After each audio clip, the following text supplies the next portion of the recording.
Começando mais um Pode Viva, e hoje eu vou logo avisando que nossa entrevista está cheia de goleiro. Eu sou Paula Nils e recebo o instrutor de dança Felipe Lima. Bem-vindo, Felipe. Muito prazer, obrigado. É um prazer estar aqui com vocês. Espero contribuir aí de uma forma significativa para todo mundo aí do Pode Viva. Qual a importância hoje da dança como forma de exercício físico? A dança, além da questão, né, da melhora da aptidão física, a função cardiovascular, flexibilidade, todas as questões que envolvem naturalmente por si só por ser um exercício a dança, ela também traz a questão da saúde mental, né, que é muito importante e para mim é o foco principal da gente enquanto professor nas salas de academias, que é a questão da saúde mental. Eu falo direto que a dança ela vai muito além dessa questão física, né, da saúde física, mas ela engloba uma questão muito maior de social, de mental, que acaba contribuindo bastante no dia a dia dos meus alunos e alunas. Tem muita gente que entra assim na dança para se livrar da timidez? Muita gente entra por isso e acaba melhorando de uma forma significativa, assim como tem muita gente também que tem vergonha de entrar e de fazer as aulas de dança por conta da timidez. E aí quando eu percebo e identifico alguns alunos, às vezes está na esteira, às vezes os alunos estão na academia malhando, e aí eu chamo, eu falo, vamos dançar, e as alunas, não, professor, eu tenho vergonha. E aí eu tento chamar e trazer essa galera para dentro, porque ajuda também até no dia a dia. Na questão do trabalho, na questão do seu envolvimento familiar com seu parceiro, isso ajuda bastante. E a dança, ela também queima calorias, né? Às vezes a gente quer entrar para se livrar da timidez, aprender os passinhos e meter dança numa festa, no grupinho. Sim. Mas ela também tem a questão da queima de caloria, que muita gente começa a vida saudável, vamos dizer assim, através da dança, né? É o primeiro passo. Vou entrar na dança, depois eu vejo o resto. Isso. A caloria é uma questão que, por ser um exercício ali, né? Moderado, médio, de média intensidade, acaba queimando caloria. A depender da sua intensidade que você faça ali na aula, né? Você pode estar fazendo numa intensidade mais baixa, numa intensidade moderada, numa intensidade mais alta. E a depender da intensidade que você aplica ali os movimentos durante a aula, você vai queimar mais ou menos calorias. Aí vai depender também da questão do professor, né? A gente, enquanto professor, a gente tem que observar a turma e analisar. Poxa, eu tenho uma turma que ela está ali iniciando, uma turma que eu estou vendo que tem uma certa dificuldade para pegar alguns passos. Então, diminuo o ritmo da aula, coloco coreografias mais simples, menos desafiadoras, que vai ajudar ali a turma a engajar e continuar ali no processo das aulas. E hoje o Instagram tem aquela, né? Como eu aprendo e como eu faço. Sim, tem aquele mais lentinho e tem o outro que você já vai. Sim. Isso é até uma questão também que a galera faz já para facilitar essa questão de aprendizado mesmo. Dos alunos identificarem, ela era assim, poxa, eu posso fazer dessa forma, mas eu também posso fazer aqui de uma forma mais elétrica, mais enérgica, que vai estar correto das duas formas. A dança também ela melhora muito a coordenação motora, né? Melhora a coordenação motora, ajuda na flexibilidade, ajuda nas questões até de força também, né? Eu falo direto que... Hoje a dança tu tem agachamento. Tem várias alternativas. Eu não sou. E aí é uma questão também que a dança, a gente precisa ter esse cuidado, né? Porque, querendo ou não, a dança, quando você faz o agachamento, você não faz o agachamento de uma forma... correta, vamos dizer assim, né? Porque você agacha, sobe. Quando você vai fazer ali uma musculação, um crossfit, você faz o agachamento na amplitude correta, na forma correta. Já na dança, não. Você agacha, sobe, desce, levanta, sobe e desce no ritmo. E isso ajuda também nessas questões físicas que a dança contribui bastante. Então existe, na verdade, uma segurança também, né? Ao se praticar uma aula de dança. É necessário. E de qualquer jeito. Isso, por isso que a gente sempre indica, né? Usar tênis, não ir com roupas apropriadas, porque isso acaba ajudando também nessas questões de agachamento, de exercícios que a gente sabe que às vezes pode acabar prejudicando o seu joelho, suas articulações. Que com o tempo, se você... Eu já dou aula, hoje eu dou 8 aulas por dia. Então, imagina, eu começo lá às 7 horas da manhã e minha última aula termina às 9 horas da noite. Chega em casa já morre. Chego em casa, só quero dormir, descansar, tomar um banho e dar uma relaxada, porque joelho dói, coluna dói, tudo dói. Quando chega na festa ainda tem vontade de estar dançando. Eu vou confessar pra você que eu Fala, hoje não. antigamente a gente, logo no início, quando a gente começa, né? A gente fica naquela empolgação, naquela animação, a gente quer dançar o tempo todo. Mas hoje em dia, mulher, depois de já, 8 anos, a gente chega numa festa, a gente quer ficar aqui sentadinho. Mas é claro, Não, assim que eu não peço. sempre. Fazer aquela turminha pra Sempre tem a aluna que vai chegar, vai te chamar e falar, professor, vamos dançar. Aí você acaba indo, porque pode ser também estraga o prazer da festa. Como a dança ela pode ser adaptada para diferentes níveis de habilidade, de aptidão física? Pronto, isso é importante a gente falar, porque, por exemplo, o professor ele precisa estar atento quando você começa com a turma, né? Hoje eu tenho alunas de todas as idades, tenho alunos de todos os gêneros, homens, mulheres, todos os tipos de alunos que você puder imaginar, eu tenho hoje na minha sala de aula. E é importante a gente fazer algumas adaptações e saber o nível da turma que você está trabalhando para poder passar o seu plano de aula de uma forma coesa e que os alunos eles vão conseguir dançar, vão conseguir fazer os exercícios. Lógico que vão ter exercícios, por exemplo, de agachamento, que uma senhora, talvez, de 60 anos, não vai conseguir executar na mesma amplitude que um menino novo, uma menina nova de 15, 18 anos. Então, a gente sempre está lhe orientando, não precisa descer até o chão, vai até ali a metade, vai até onde consegue. E aí a gente vai adaptando as aulas e tentando ficar um pouquinho mais de perto dessas alunas para poder não prejudicar tanto as articulações e fazer de uma forma mais tranquila para elas também. Você falou que hoje você tem alunos de diversos meios, diversos nichos. Isso. Homens estão procurando mais. Olha, eu tenho turmas que... Tem aquele preconceito ainda? Tem muito preconceito. A gente sabe que essa questão aí, infelizmente, ela vai passar por muito tempo ainda, porque alguns homens até têm vontade de dançar, mas não dançam por esse preconceito de falar assim,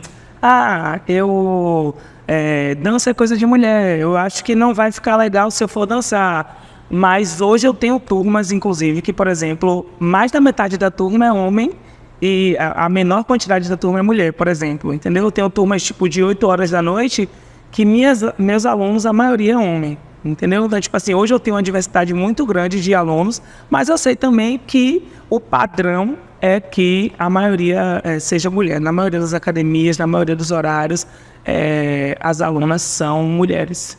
Gente, eu vou falar pra vocês, não existe coisa mais linda no mundo do que o homem dançar. Então, quem não sabem, vai lá, procura Felipe, Sim.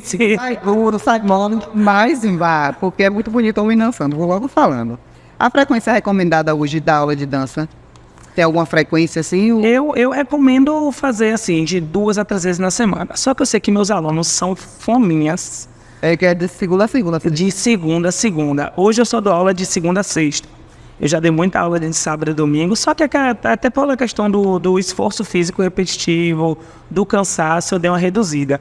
E meus alunos, eles me procuram, tipo, vamos dar aula sábado, vamos dar aula domingo. Eu falei, nem hoje. Eu falo, gente, eu não consigo, porque é muito desgastante. Mas eu aconselho meus alunos a fazerem ali umas 3 vezes na semana, porque também acaba com a maioria. Eu tenho um esboço ali das músicas que eu vou passar. Então, muitas músicas acabam repetindo de uma aula para outra. E um aluno que faz todos os dias... Já sei. Isso. Aí, o aluno que faz todos os dias acaba enjoando. Tipo assim, poxa, vou dançar 5 dias na semana, a mesma música. Aí eu falo, gente, diminui, faz 3 dias. 2 a 3 dias é o ideal. Quanto tempo, mais ou menos, assim, de aula? De aula, geralmente a aula ela dura de 50 minutos a 1 hora.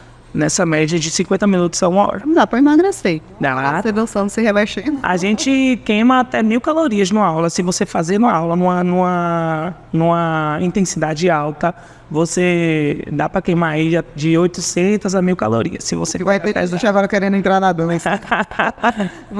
vai dar no Hoje, quais são os mitos mais comuns, assim, sobre a dança com exercício físico? E um mito é a questão do homem, né? Do homem não dançar. Tem a questão que a dança é só para pessoas mais jovens. Isso também é um mito que, tipo assim, eu posso provar para você que não. Eu tenho turmas hoje, no turno da manhã, que é a maior frequência, que 50% das minhas alunas têm mais de 50 anos. E elas fazem a dança mesmo de uma forma que você botar uma menina de 18 anos do lado dela, que tem 60, 70 anos, você vai ficar assim, não tem coisa dessa. Então, tipo assim, são mitos que a gente precisa desconstruir, desmistificar. Porque muitas vezes a pessoa com a idade mais avançada, isso é coisa de gente nova, não me cabe mais. Isso, e é uma coisa que eu tento até trabalhar com elas, e é o que eu falo direto. A aula de dança, a gente fala muito da questão da saúde física, mas a aula de dança, ela é essencial para a nossa saúde mental. Eu falo direto para todos os meus alunos. Você se sente mais jovem. Do mais novo ao mais velho. E muitas das minhas alunas que são da terceira idade ali, a galera dos 60, 70 anos, elas vão porque elas querem, às vezes, sair um pouco da rotina cansativa delas dentro de casa, elas querem extravasar um pouquinho porque ficam muito tempo dentro de casa, com os maridos, com os filhos, e um momento, a hora delas extravasarem, delas colocarem para fora aquela energia que está reclusa ali dentro de casa, é nesse momento. Então, elas vão, dançam, se jogam, gritam bastante. Eu já vi a aula de Felipe S.D. O povo se empolga. E é uma festa. É muito bom. É uma festa, na verdade. Como é que a música influencia na intensidade da experiência da aula de dança? A música, ela é o fator principal da nossa aula, né? Então, quando eu vou começar uma aula, na grande maioria das vezes, eu começo a aula ali com a música de baixa intensidade. Então, eu vou fazer ali, botar uma música mais lentinha, uma música para introduzir mesmo. E no decorrer do processo... Isso. Até porque a gente precisa o quê? Tá lubrificando as articulações para poder começar a nossa atividade, né? Então eu vou começar ali com uma música mais lenta, aí eu vou subindo a intensidade, subindo o link emocional da aula, coloco músicas com pico emocional lá em cima, e aí no decorrer da aula eu vou aumentando, diminuindo, chegar no final, vou diminuindo e chego no final, volto a calma. E é importante fazer essa rotina, né? Essa sequência, porque as alunas acabam vindo junto com a sua aula, junto com as músicas. Porque se você pensa aí, se você já começa com uma música que tem uma intensidade muito alta, a aluna vai esperar que a aula se mantenha naquela intensidade do início ao fim. E quando você começa ali numa música mais calma e tal, ela entende que a aula está começando. Quando chega ali na metade da aula, subiu o link emocional, foi lá para cima, elas gritam, botam a energia para fora. E aí depois, quando eu percebo que a aula já está chegando ao fim, eu vou diminuindo o ritmo, diminuindo a frequência para poder voltar a calma, voltar a frequência respiratória ao normal e elas poderem ir para casa depois. Antigamente era swing baiano. A aula de swing baiano. Hoje as academias já colocam a aula de fit dance, que é o que a gente está conversando, que fit dance hoje é uma marca. Isso. Tem alguma diferença ou só essa questão mesmo da mídia que forçou esse nome? O fit dance é uma franquia, né? Hoje eu dou aula na Smart Fit, nas duas Smart Fits aqui de Feira, pela franquia da Fit Dance. Então, nas aulas que eu dou aula, eu nomeio com o nome a academia nomeia com o nome da Fit Dance. Porém, em outras academias aqui de Feira, tem aulas de swing baiano, aulas de ritmo. E a diferença, como você perguntou, o swing baiano, não há uma unidade de coreografias. Por exemplo, se eu dou aula de swing baiano aqui e vou numa aula de swing baiano em São Paulo, por exemplo, são coreografias diferentes. Então, vamos supor, Macetano de Ivete Sangalo. Eu posso chegar aqui na sua aula e dançar uma coreografia, e eu posso chegar lá em São Paulo na aula de uma outra professora e dançar uma coreografia totalmente diferente. Fit Dance a gente diferencia dessa forma. Se eu chego na sua aula aqui de Fit Dance, eu danço a mesma coreografia que eu vou dançar lá em São Paulo, no Rio de Janeiro, em Buenos Aires, em qualquer lugar que eu for, que tiver aquela música, eu vou estar dançando a mesma coreografia. Então há uma unidade de coreografia ali que a Fit Dance ela acaba fidelizando o aluno por conta disso. E outras coisas também, outras questões que acaba potencializando a marca justamente por ser uma marca muito respeitada e conhecida. Como é que a dança hoje ela pode ser incorporada no estilo de vida ativo e saudável? A dança, ela é essencial hoje. Eu vou puxar a sardinha para o meu lado, né? A dança é essencial hoje porque ela faz você querer ir para a academia, por exemplo. Eu tenho alunas que, se eu faltar um dia, elas não vão para a academia. Se eu falar assim, gente, hoje não vai ter aula, elas falam assim, então também eu não vou para a Na academia. verdade, é o estímulo que elas têm, né? Vou fazer ali a aula de dança e depois eu liro com outro exercício. Perfeito. Elas usam a aula de dança para ser uma motivação para elas irem treinar. Então, por exemplo, elas chegam mais cedo, fazem a musculação porque sabem que vão dançar. Ou então elas vão para a dança porque sabem que depois tem que obrigatoriamente ficar para a musculação. Porque assim, a maioria das pessoas que fazem aula, a grande maioria das pessoas que fazem aula, não gostam do treino, né? De pegar peso, de fazer exercício lá embaixo. Então, elas vão para a academia porque elas gostam da dança, das aulas coletivas. E isso acaba influenciando elas positivamente, porque é o que eu falo direto, a gente precisa associar ambos. A gente não pode só fazer dança ou só fazer musculação. A gente precisa fazer ali o meio termo. Eu vou dançar, depois eu vou malhar. Hoje eu vou malhar, depois eu vou dançar. Porque um acaba complementando o outro. Já deixa a dança como cardio. Cara, é perfeito. E a musculação. Perfeito, porque dança Já tá. Dança é cardio, é uma briga que a gente fala direto. Você falou 1.000 calorias, você vai estar fazendo dança. Eu tenho amigos professores que às vezes eles não orientam os alunos a fazerem a dança como cardio. Aí botam os alunos na esteira, botam o aluno na bicicleta e eu falo, gente, manda o aluno para a sala de ginástica para fazer uma dança. Porque o aluno vai ali liberando serotonina, se divertindo, dançando, sorrindo, 1000 vezes melhor do que o aluno chegar ali e ficar o quê? 1 hora na esteira, correndo, andando. Isso vai ser chato para o aluno, vai ser desgastante. Ele vai fazer aquilo de uma forma forçada. Isso, perfeito. Estou aqui, mas estou na força boa. É mais ou menos isso.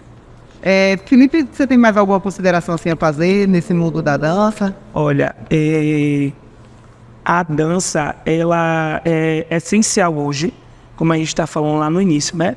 A dança hoje ela é essencial não só para a questão física, mas para a saúde mental, né? Eu recebo relatos diários e eu sou muito feliz por isso, porque eu recebo relatos diários de alunos que conseguiram superar uma ansiedade, uma depressão, alunos que já chegaram, eu chego a me arrepio, porque é bem real isso, tipo, alunos que já chegaram para mim e falaram assim, Lipe, hoje eu ia fazer uma besteira, mas quando eu lembrei que tinha uma aula sua, eu não fiz e vim para a aula, e foi o que me motivou a estar aqui. Então, se eu pudesse dar um conselho para as pessoas, eu daria para elas dançarem, para elas se divertirem, porque o foco da aula de dança, por mais que tenha queima de calorias, por mais que tenha a questão do ganho da flexibilidade, ajude na questão motora, na questão cardiovascular, a dança ela é um momento de diversão. É para você se divertir, para você socializar, conhecer pessoas novas, dar risada. E às vezes só é aquele meio que a pessoa tem, né, de se abstrair. Curar a ansiedade. Às vezes a pessoa está ansiosa, a pessoa vai fazer a aula, muda o humor da pessoa, sabe? Às vezes a pessoa está com um problema em casa, com um problema com o marido, com um problema com família, problema no trabalho, que é normal, todo mundo tem. E aí a forma dela extravasar é fazer o quê? Vou dançar. Então eu falo isso direto com meus alunos. Tá com um problema, tá passando por algum momento difícil, não deixe de vir para aula não. E às vezes quando tiver aula, dança em casa. Isso, porque às vezes o aluno fala assim, hoje eu não estou bem, não vou para aula. Não, faça o contrário, o movimento oposto. Não estou bem, hoje eu vou para aula para ficar bem, para me sentir melhor. Então, se eu pudesse dar um conselho para todo mundo, aquele que acha que sabe, aquele que acha que não sabe, vá dançar, vá ser feliz, se divertir, conhecer pessoas novas, dar risada, porque a dança cura. É uma arte que é muito importante para a vida de qualquer pessoa. Lipe, eu quero te agradecer. Povo, bora dançar. Bora dançar, se você é duro, não se importe, vá lá. aprende a coreografia, com o tempo já vai, né? Sim. E tem essa da pessoa chegar dura e quando você pensa que não, tá... Não, e isso é muito real. Hoje eu tenho muitos alunos que falam assim, eu não vou dançar porque eu tenho vergonha ou então porque eu não sei dançar, eu sou dura. Eu falo, vamos, vai dançar. E a gente que é professor, a gente tem uma questão tipo de gesticular, de mostrar o exercício antes de executar o exercício, justamente para facilitar na hora do aluno que está começando agora a aprender. Então, se eu vou para o lado, eu aponto antes de ir para o lado que eu estou indo para aquele lado. Se eu vou subir o joelho, eu aponto para cima que eu vou subir o joelho. Isso acaba facilitando. Então, quando você percebe que o professor ele dá esses comandos gestuais, fica mais fácil para você. Então, às vezes, para um aluno, às vezes, para um aluno que acha que é difícil, vai falar assim, poxa, não é tão difícil assim, vai conseguir dançar e se divertir. Inclusive, vou lhe esperar pra dançar. Pra dançar comigo. Leque, mais uma vez, muito obrigado. Foi bem divertida essa conversa da gente. É um pontapé inicial, né? Pra uma vida de exercícios, né? E quem queira começar aí, já é um pontapé. Eu que agradeço. Eu acho importante demais a gente falar sobre isso. É um assunto que eu defendo com unhas e dentes. Desde que eu me formei na faculdade, eu dou aula de dança. Eu costumo dizer que a dança que me encontrou, né? Não foi eu que encontrei ela. E eu aconselho todo mundo a fazer isso, porque eu sei o quanto liberta, o quanto cura, o quanto isso ajuda. Então, é muito importante que esse assunto seja propagado para muitas pessoas. É isso aí, pessoal. O Pod Viva vai ficando por aqui. Você curte, comenta, compartilha e se inscreve no nosso canal. Até a próxima.